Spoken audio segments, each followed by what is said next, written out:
There comes a point on the self-actualization journey when you get so sick and tired of setting goals and imagining that you are going to create something awesome for yourself, only to get into the process of actually taking action, going out, striving, taking risk, and getting the feedback and realizing that the goals don't matter almost at all. What separates people that succeed from people that don't inevitably succeed is not goals, right? They both have the same goals.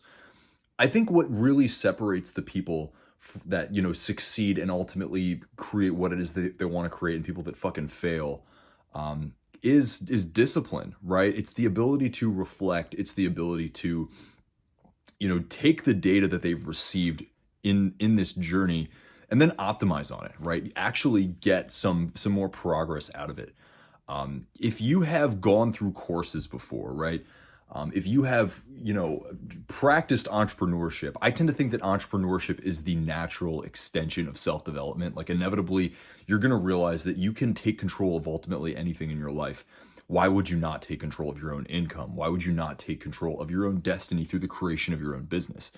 But if you've gone through these programs, one of the things that you'll find is that the first thing that they ever have you do is like, hey, create a vision board. Imagine what it is that you want to create. And I'm not saying that this stuff isn't important. I'm not saying it doesn't work. Like if you join my program and you go through my program, yes, it's a fitness course. It's a self-development program. But I still ask you to map out your goals to the extreme depth as specific as you possibly can. But like I said, like you get to this point where you do it so many times that it almost becomes painful eventually. Like you almost like don't want to write down your goals out of fear of disappointing yourself once again, out of fear of like acknowledging what the best case scenario of your life would look like and realizing like you have tried, right? You have worked towards that. What I realized recently is fear is an incredibly powerful motivator, and it's one that we often shy away from for whatever reason, right? Whether it's society telling us like, oh, you don't want to think about bad things, or you don't want that energy in your space, or whatever it is.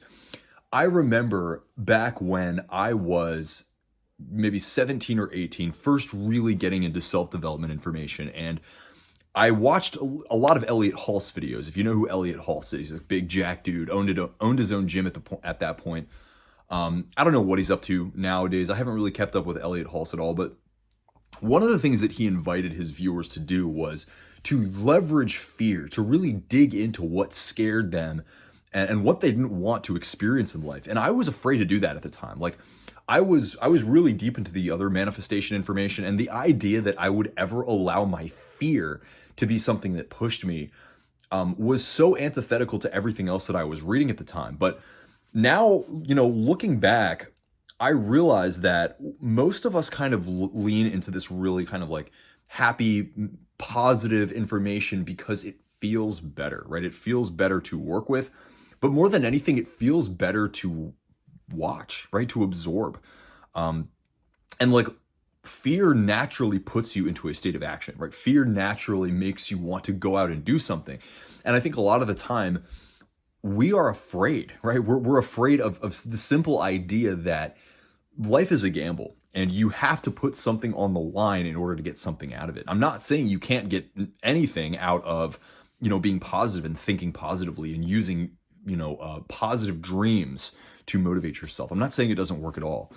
But what I am saying is that a lot of us are stuck in this place where we know deep down what we have to do, right? We know deep down that we need to take action and essentially enter those proverbial coins into the slot machine in order to start pulling the lever and getting some fucking results.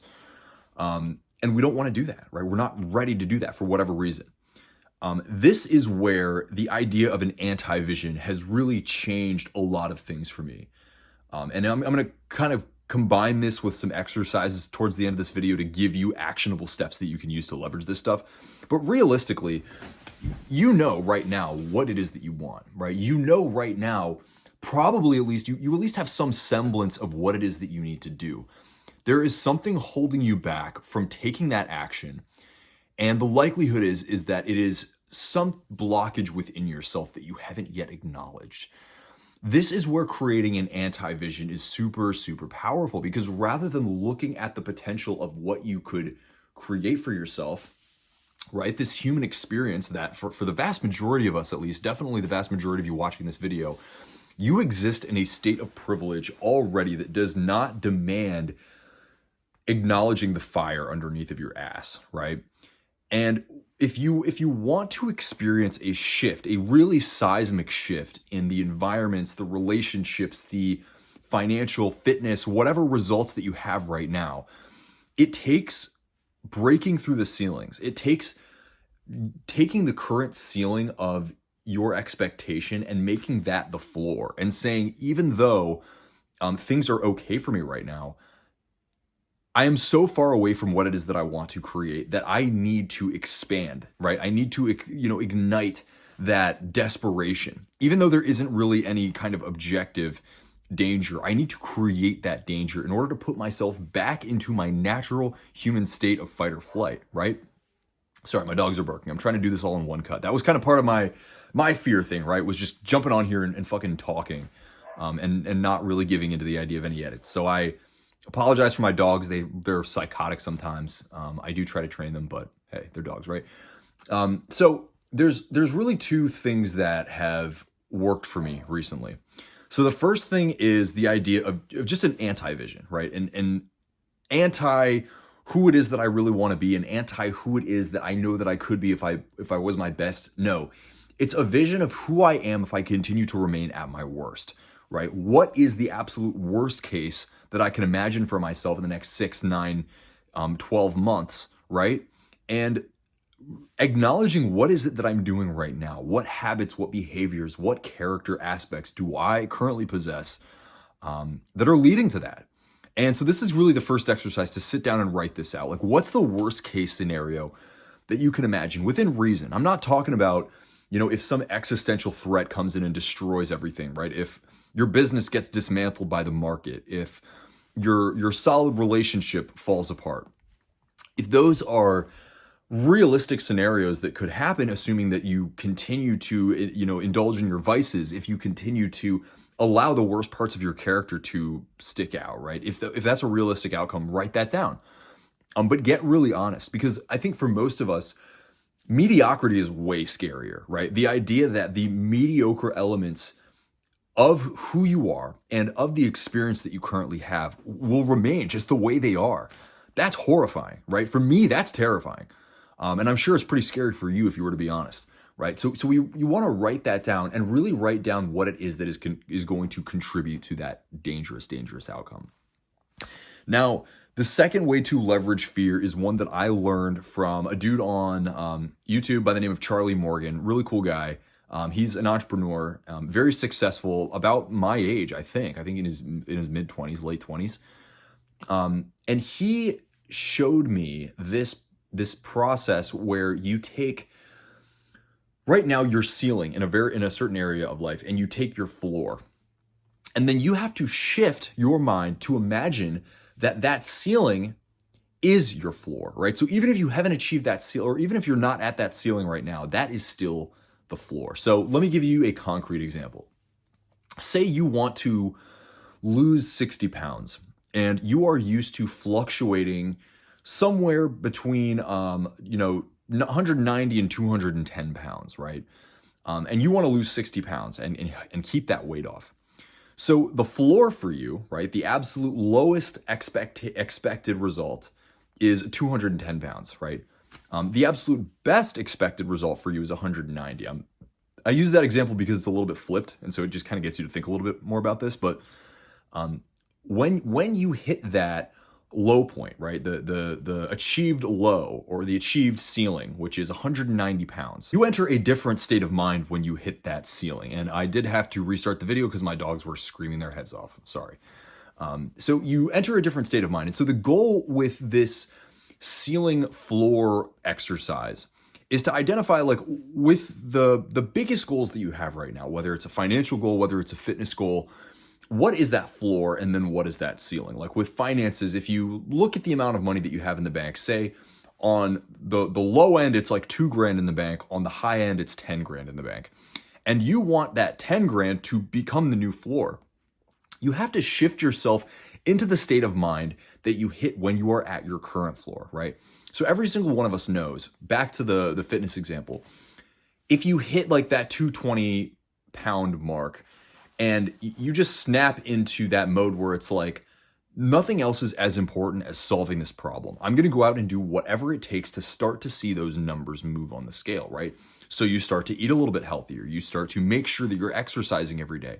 You stop hanging out with your friends so much and prioritize that workout at the end of the day that you otherwise would have been like hanging out with your friends or like watching a show or something, right? All of your priorities shift.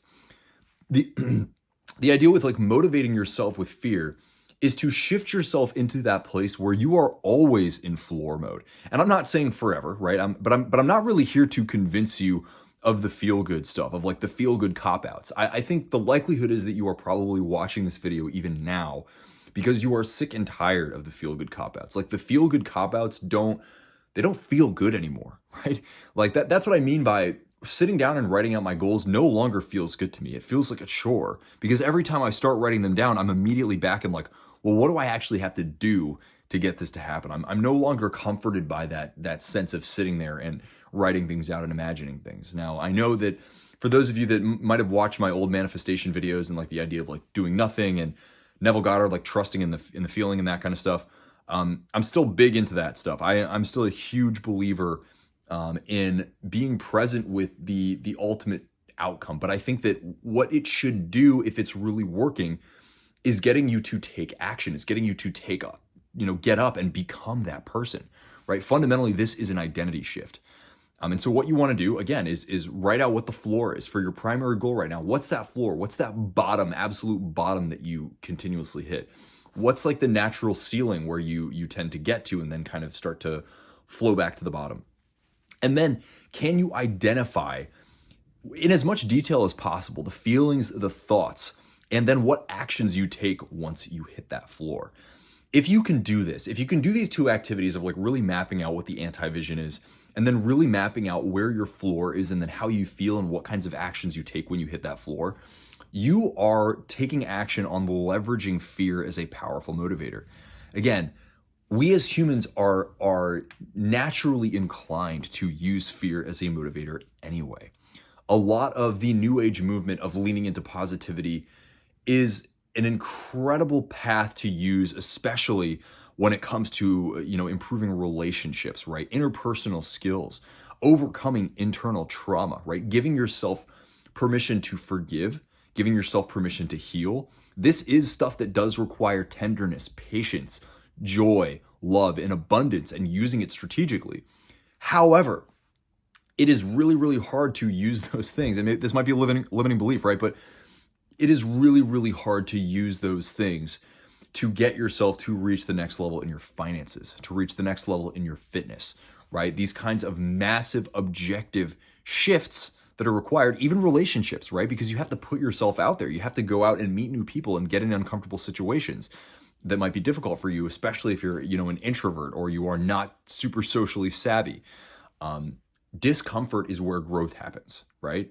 And so we need to learn to leverage this stuff if we actually want to change. This was one of the hardest realizations that I had to come to, and yet it has been one of the most fruitful realizations, especially for those of you that are following me on social media. Recently, I've been doing a series on, talking about my own addictions, dopamine dependence, and using social media to hold myself accountable in overcoming those things, in beating those addictions. Posting has been incredibly challenging, right? I hate hearing people's feedback, even if it's positive feedback, like, oh, I'm so glad you're doing this, or like, thanks for sharing this. I don't want to be perceived, like I don't want to be seen. I don't want to acknowledge that people are watching me and then they are making their own assumptions based on the interpretation that they have of my content, right? I tell myself like how could they know just from the couple videos that I've posted? They don't know everything that I'm going through. And yet that's the point, right? That's why I'm doing it is to give myself that sense of, hey, look, you want to be an influencer. You want to be a creator. The best creators, the best influencers are raw, right? Like they are authentic. And if you really want to build an audience and you really want to get people resonating and frankly inspired, that's what I'm doing on social media in general. Like I want to add a real value to the people that are willing to watch my content, right? Not just kind of like some tips and tricks and shit, not just, little how-tos that you might watch or you might not. I want to give you a sense that like, holy shit, here's an imperfect person that's fucking doing it, right? And you can do it too. If I can do it, you can do it. But it takes facing fears and it takes just throwing yourself out there and being willing to be vulnerable. That's what leveraging an anti-vision is, right? It's being vulnerable with yourself and acknowledging on a regular basis, like, this is what my life would be if it just went to shit. And here's the things that I am doing. Here's the parts of who I am right now that are contributing to making that living hell a reality. That shit is powerful, dude. Like that shit, when you have that anti-vision and every time you're unmotivated, every time like you're sitting in your bed ready to watch Netflix or Pornhub or whatever it is, like to have your little like solo introvert, just like slosh sesh, right? When you remind yourself that it's these moments, like it's these actions that happen on a daily basis when I turn my subconscious off and try to get that self-accountability police officer to like, hide away for a little while I do my little deviance, right? Every time you're in that space and you remind yourself that like, this is that moment where you're casting your vote for the future of who you are becoming. That is way more powerful than a fucking vision board, just to be honest. And I've built a million vision boards and a lot of it's come true. For real. A lot of it's come true. But a lot of the time it's like mental masturbation, really. It is. It's just like you're sitting there trying to imagine something that you don't consciously believe you're worthy of, right? Like you don't consciously believe that you can actually do or you actually deserve, because you have this baggage that's built up and you never acknowledge it. And nobody teaches you that you should in fact acknowledge it, right? Inner power does not come from hiding away, right? Inner power does not come from not allowing yourself to think certain things or not allowing yourself to feel certain things. Discipline in feeling and thought is incredibly important. And I will make a video on the mental diet pretty soon here, because mental dieting is one of those things that's really been transformational for me recently. Is, literally, like I just said, you should allow these feelings, but not allowing the thoughts and not allowing the feelings. But it is in alignment with that idea of fear, right? Because if fear is not controlled, if fear is not used to your advantage, that fear will take over. And there will come a point when you are too weak to mentally control yourself and too weak to control your emotions. And they'll just spill out and you'll have no idea what to do with them because you weren't shown how to leverage them and you weren't shown how to leverage the negativity. Super key, super powerful. So I hope this video was helpful. I hope you got some action steps out of it. I do have a long form blog post where I explain this stuff in depth. I'll put a link below this video that you can check that out. I think from now on, I am just going to do these like film the video. I mean, I might do more edits in the future, but I think that my key right now is exposure. I have a lot of ideas. Sometimes I think that it's too like uncut, like it's too, it couldn't just go on the internet raw. And so this is kind of me overcoming my fears and ideally adding more value, because I could definitely make way more videos that were long and thought-provoking like this. I mean, I hope it's thought-provoking. What the fuck? Like, I can't say that. But anywho, I hope this was helpful. I hope you enjoyed this. Hit that subscribe button, hit that like, drop a comment if you want any help with anything. I respond to every comment. Shoot me a DM if you want my help. I do, I'm willing to provide some degree of help for free. There's a link below this video as well that you can sign up for a coaching call with me. We'll talk about your goals, we'll talk about your challenges, and we'll bridge that gap together. And if you're interested in working together long-term, we can talk about that as well. Much love. Namaste. Peace. Talk to you later. Psh.